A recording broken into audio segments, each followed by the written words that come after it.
guys, welcome back to another video. In today's video, we will be doing the Week 14 college football picks, or a lot of people know this as rivalry week. Honestly, this week, I don't really have a lot of good rivalry games because I think there's honestly more conference games and that are better than some of these rivalry games. Just because some of the teams this year that we expected to be good aren't as good. But it's obviously still a fun week. You got some conference games that really are important for the title, for the conference title, that will possibly get teams into the conference title. So that's pretty interesting. But this week is going to be good. Obviously, it's Thanksgiving week. Only one game on Thanksgiving, and it's not even on this list, which is kind of bad. But hey, let's just get into it. First, we have Miami versus Syracuse. Miami, they won last week. They got it last week. They did well last week. But they're playing Syracuse. Syracuse is 8-3. Syracuse has a good offense as well. And I think Syracuse will pull this off just because Miami's defense is one of the worst defenses in the FBS. You know, you got Oronde Gadsden at the receiver position. You got Kyle McCord, the former Ohio State quarterback. I get, you got Miami with Cam Ward and Xavier Restrepo.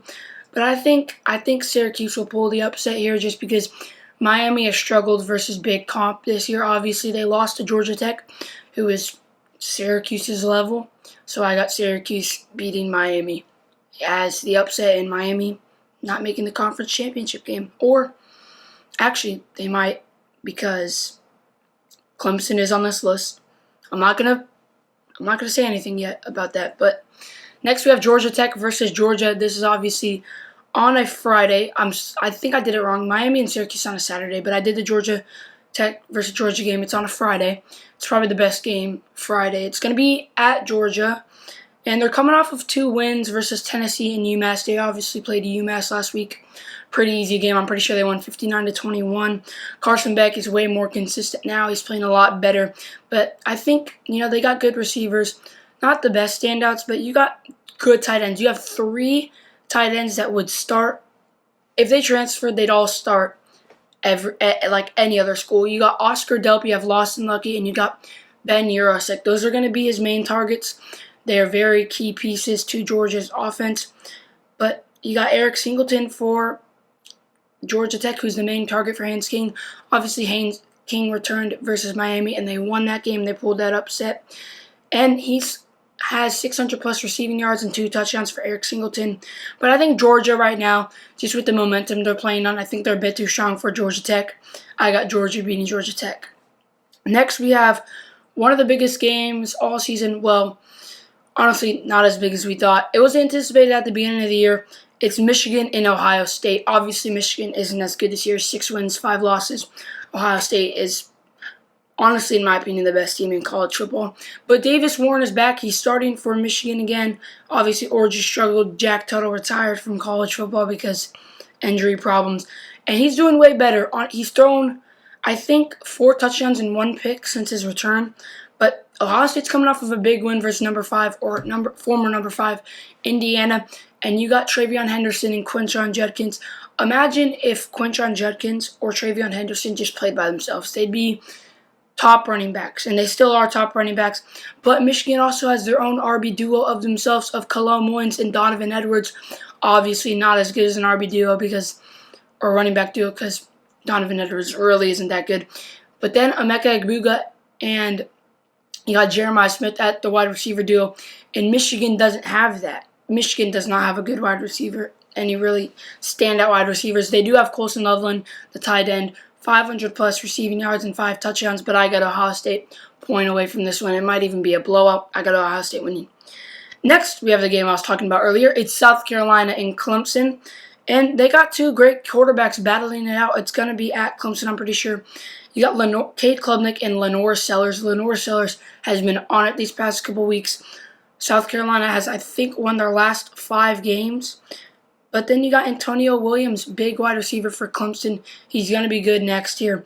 You got Phil Maffa, over 1,000 rushing yards for Clemson as well. He's a big running back. But you also got Raheem Sanders for South Carolina. He is, I think, 800 rushing yards. He's close to 1,000. I don't know if he'll reach it this year. He's going to be close, though. But honestly, it happens a lot. I think South Carolina is going to win. I think their schedule has been pretty hard. They've played good competition. You got Missouri. I know Missouri really isn't that hard, but you got Texas A&M. You got teams like that, and they've beat them both. So I think South Carolina can pull this one off of Clemson. I don't know how that's going to shake up the ACC.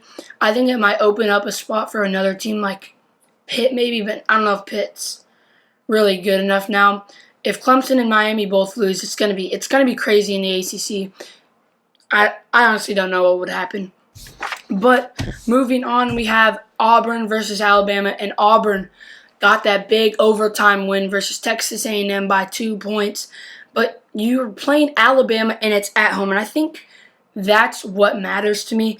If you're at Auburn, I think Auburn's going to win. So next year, I honestly probably think Auburn's going to win. But this year, it's at Alabama, and I think Bama's going to win. Jalen Milroe is a dangerous QB on the passing game and running game. 17 rushing touchdowns this season.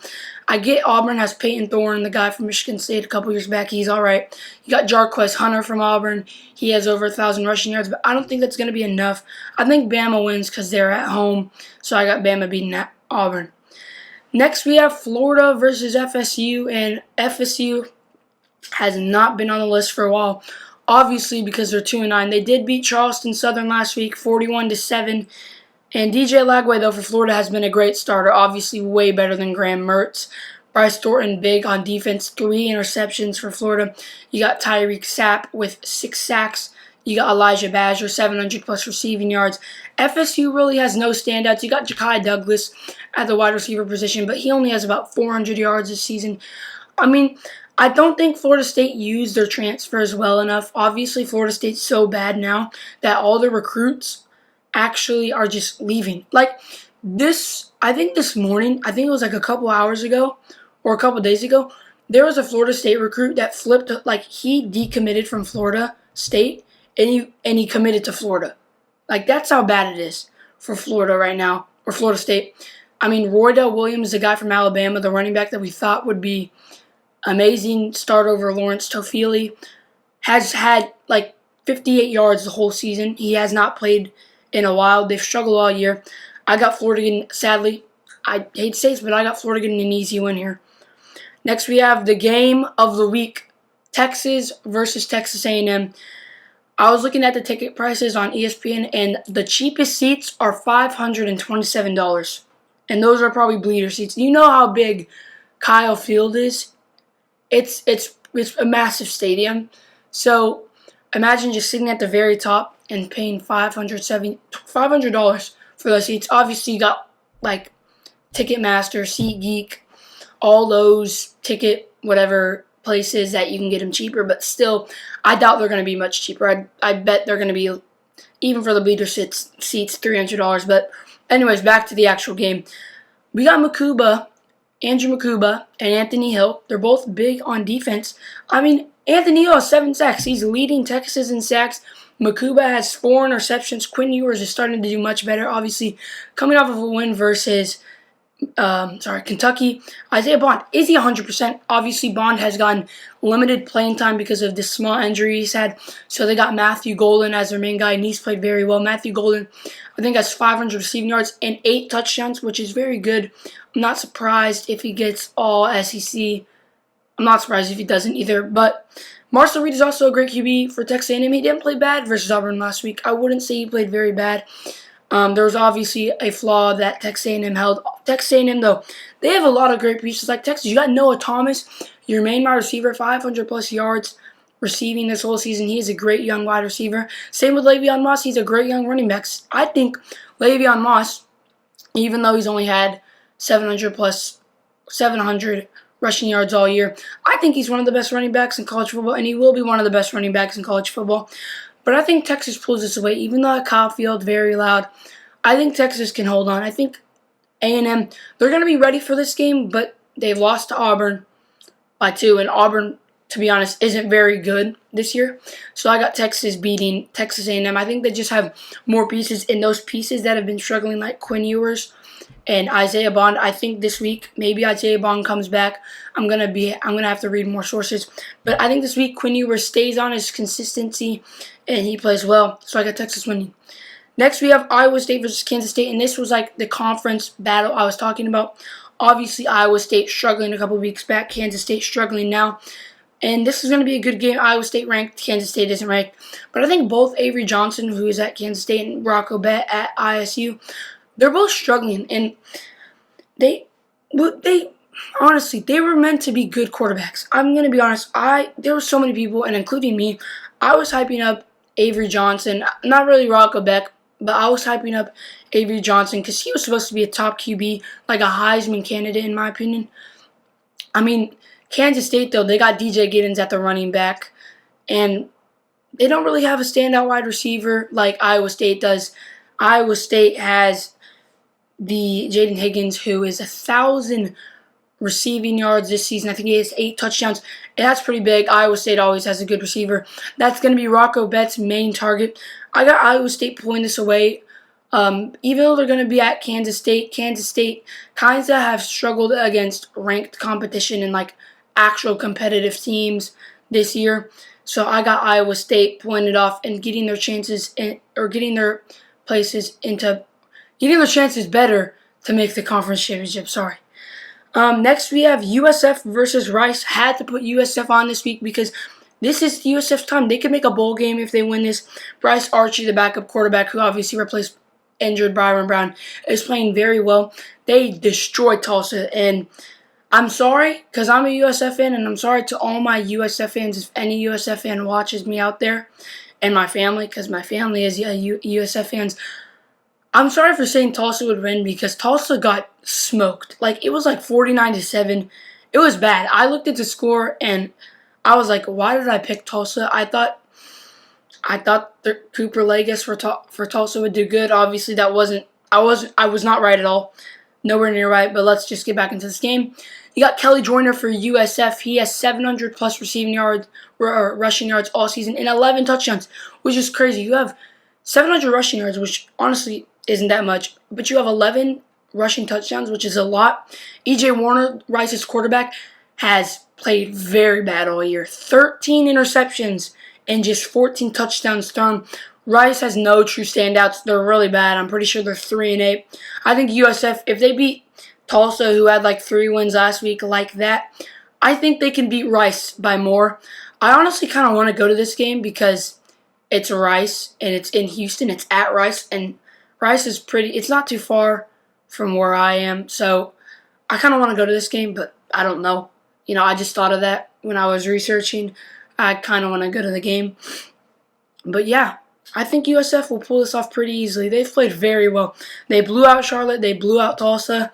And now they blow out Rice to make them bowl eligible, 6-6. USF we really thought was going to be good. Obviously, kind of started off a bit rough, and now they're back to being bowl eligible. Maybe they'll blow out the team in the bowl game as well, just like they did to Syracuse last year. I don't know. But next we have the last game of this week. We have Utah versus UCF, and they're both 4-7. And Utah, this is just the funniest thing ever. I've brought this up a couple weeks ago. Utah started off 4-0. Until Cam Rising got hurt, they've lost their last 7 games. They've lost all their games since. I get Cam Rising's out for the season, but that is no excuse. Isaac Wilson isn't that bad. Isaac Wilson, to me, can't be it has to be the defense. It has to be something. It can't be Isaac Wilson because he's not that bad of a quarterback. UCF, though, has a top 3 running back in R.J. Harvey. I've said this every week. R.J. Harvey is literally the best running back besides Ashton Genty. Maybe Amari and Hampton from North Carolina is better, but I'm biased because I'm a UCF fan, so I think R.J. Harvey is the best running back besides Ashton Genty. Dylan Risk is the freshman QB for UCF. He's starting over KJ Jefferson and Ja'Curry Brown. He's been playing very well lately. Probably the best QB on the depth chart. They probably should have started him all this year. But again, you got KJ Jefferson. He was a transfer from Arkansas. He was very good. You had to see how he did, and obviously he didn't play well.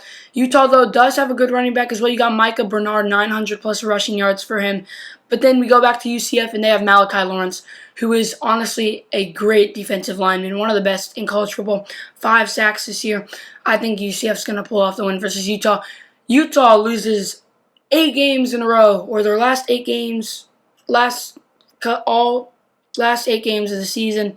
I think UCF will pull this one off. I'm sorry, Utah. If you're a Utah fan watching this, no offense, y'all are just really bad. For some reason, it's not Isaac Wilson. Trust me, it isn't him. I get he's thrown more interceptions than touchdowns, but he's going to be good one day. I feel bad for y'all because Cam Rising's out for the season. He's been out for the season twice, 2 years in a row. I got UCF winning. I think it might be a blowout. I'm going to give a score prediction on this one. 42-14 is my score prediction. UCF wins. I'll see you guys in the next one. Hope y'all have a great Thanksgiving. I'll see you guys in the next one. Goodbye.